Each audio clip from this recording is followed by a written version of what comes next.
नमस्कार, मैं सिमरन पांडे और आप देख रहे हैं श्री न्यूज। आइए देखते हैं मसूरी से श्री साथी सुनील सोनकर की रिपोर्ट। मसूरी के झड़ीपानी क्षेत्र में वन विभाग ने अवैध प्लॉटिंग और निर्माण के खिलाफ बड़ी कार्रवाई की। जेसीबी की मदद से पुश्ते, सड़क और प्लॉटिंग के कार्यों को ध्वस्त कर दिया गया। वन विभाग का कहना है कि यह नोटिफाइड वन क्षेत्र है जहां बिना अनुमति निर्माण किया जा रहा था। कार्रवाई के दौरान पुलिस और वन विभाग की टीम मौके पर मौजूद रही।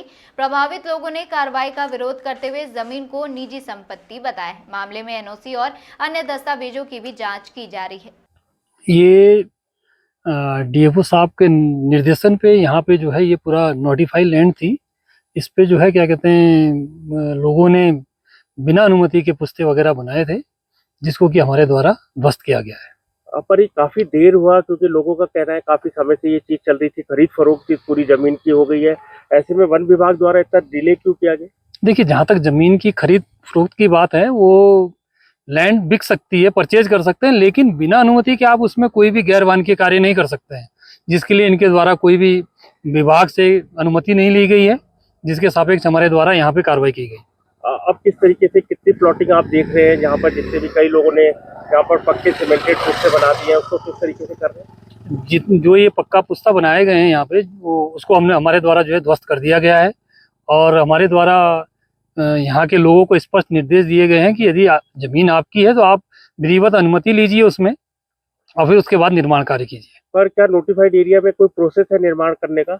हाँ, नोटिफाई एरिया में प्रोसेस है निर्माण करने का। उसके लिए आपको या तो उसमें प्लिंथ हो या फिर आप भारत सरकार से अनुमति लें। पर यहाँ पर ऐसी कोई प्लिंथ तो नजर नहीं आ रही है। यहाँ पे कोई प्लिंथ नहीं है, हमने भी पूरा एरिया देख लिया, यहाँ पे कोई प्लिंथ नहीं है। तो अब यहाँ पर जो लोग आरोप लगा रहे हैं कि यहाँ पर कुछ क्षेत्रों में बड़े होटल बन गए हैं, टीन शेड डल गए हैं, उस पे वन विभाग कोई कार्रवाई नहीं कर रहा है? आप यहाँ देख सकते हैं, कहीं पे भी ऐसा कोई निर्माण नहीं हुआ है कि बड़ा होटल बना है। यहाँ पे एक खोखा पहले इन्होंने बनाया था, जिसको कि हमारे द्वारा उसी समय ध्वस्त कर दिया गया था। तो अब ये कार्रवाई माने, और इसमें मैंने ये भी सुना है कि अब ग्रीनरी करेंगे, जिससे कि जो ग्रीनरी थी वो बरकरार है। हाँ, बिल्कुल। इसमें उच्च अधिकारियों द्वारा हमें निर्देश दिए गए हैं कि वर्षा काल में इसमें रोपण किया जाएगा। पुनः इसको जो है इस पूरी जो ये रोड है, इसके दोनों तरफ हरियाली की जाएगी। और ऐसे में नगर पालिका चौड़ीकरण भी कर रहा है, तो क्या उसके लिए भी अनुमति लेनी पड़ेगी आप? अगर वो बिल्कुल, वो उनको भी हमने, नगर पालिका को भी हमने पत्राचार किया है कि आप जो है इसमें उतनी ही रोड की चौड़ाई के अनुसार, जो आपके 1980 से पहले की चौड़ाई जो उसमें दर्शाई गई, उससे अतिरिक्त आप बिल्कुल भी इसमें चौड़ाई वो और अधिक ना करें।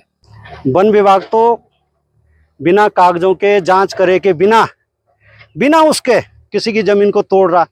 वन विभाग को तब नहीं दिख रहा जब इसी खसरे में 4 मंजिल यहीं पर होटल बना, तब नहीं दिखा। यहाँ पे हमने टीन शेड डाला था अभी कुछ दिन पहले, इन्होंने हमारा टीन शेड रुकवाया, वो नहीं बनने दिया। उसके बाद यहाँ कई टीन शेड बने, किसी ने दुकान बनाई, किसी ने कुछ करा, तब भी इन्होंने कोई कार्रवाई नहीं करी। ठीक है, हमारा जबकि भाई साहब खसरा नंबर 11/1, खेवट संख्या 1 है, और उसमें भी क्या है, जो खसरा नंबर 11/1 है वो भी बंजर है, जिसमें हमें काम करने का अधिकार है और हमारी है। कोई जंगल झाड़ी नहीं है, कोई वन विभाग का नहीं है। ठीक है, अपनी मर्जी से पुस्ते तोड़ना ये कोई तरीका सही? हाफे का पूरा एरिया बताया जाता है, ऐसे में खसरा का क्या पूरा ये तो बताया जा रहा है कि इसे खसरा दिखाया जा रहा है, पर ये हाफे के क्षेत्र के भाई साहब आज की थोड़ी नहीं ले रखी जमीन। हाँ। ये तो कई साल पुरानी है। हाँ। है, कम से कम 20-25 साल तो नहीं हो गए जिन्होंने ले रखी। उससे ये जिसने ये बेची आपको कौन है? वो ये मनोज जोशी है। ये कहाँ ठीक है, यहीं पे से है, पुड़गल गांव से। ठीक है, उसके 375 बीघा से 520 बीघा है। हाँ। ठीक है, उसकी अकेली जमीन है, ऐसी नहीं है, 2 पार्टनर है वो। ठीक है, ये सारा है सामने तक। ठीक है, ऐसा नहीं कि उनकी जमीन नहीं है। उन्होंने एरिया बताया जा रहा है, तो नोटिफाइड एरिया में तो कंस्ट्रक्शन पूरी तरीके से बैन है ना। ये तो 1980 का अधिनियम है। अब ये तो आप मानते हैं ना, नोटिफाइड एरिया में जमीन। पर भाई साहब अभी तो हमने यहाँ पे कुछ करा ही नहीं। नहीं, वो है ना, कोई बिल्डिंग पर ठीक मानते हैं हम उस चीज को। हाँ। लेकिन वन विभाग तब सोया कहाँ रहता है जब लोगों की 4 मंजिल बन जाती है। हाँ, ये बात भाई कानून तो एक बराबर होना चाहिए ना। ठीक हो गया। हमारे लिए तो झाड़ी काटने में प्रतिबंध है। हम 2-2 फीट बाउंड्री करते हैं, जिसको प्लॉट बेचते हैं 2-2 फीट बाउंड्री तो है इनकी, कोई ज्यादा थोड़ी नहीं है। कहीं पे रोड निकालने के लिए कर रखा उन्होंने 4-5 फीट, इससे ज्यादा कुछ नहीं कर रखा। कहीं एक पेड़ नहीं तोड़ रखा। पर दिनेश भाई, ये देखा जाता है ना कि नोटिफाइड एरिया में आप कुछ नहीं कर सकते हैं, तो ये तो तय है कि नोटिफाइड एरिया है, ये तो आप मान रहे हैं ना। अब नोटिफाइड का तो हमें भी नहीं है सर, इसका ज्यादा करके है ना कि क्या क्या है इसमें, क्या क्या है ना, बाइलॉज है, क्या क्या कानून है। ठीक है, पर आपका कहना है, और हमने तो सर जब उनकी समय रोकना था जब बन रहा था, हमने जब रजिस्ट्रियां देखी, उनका पुराना रिकॉर्ड निकाला, राजस्व का जो हमारा पटवारी था उसे लेके आया, वन विभाग की खुद सर्वे हुई अभी, और मैं बता देता हूँ, आप देख लीजिए यहाँ पे, यहीं से जरा सा नीचे उन्होंने पत्थर रखे हुए हैं, सारा कहीं पे भी हम मतलब 1 इंच नहीं, अभी भी हमारे यहाँ कम से कम 40-50 मीटर नीचे जमीन है, हमारी ढांग है वो हमारी है, ठीक है। वन विभाग का तो बहुत दूर दूर है भाई साहब, ऐसा थोड़ी नहीं है।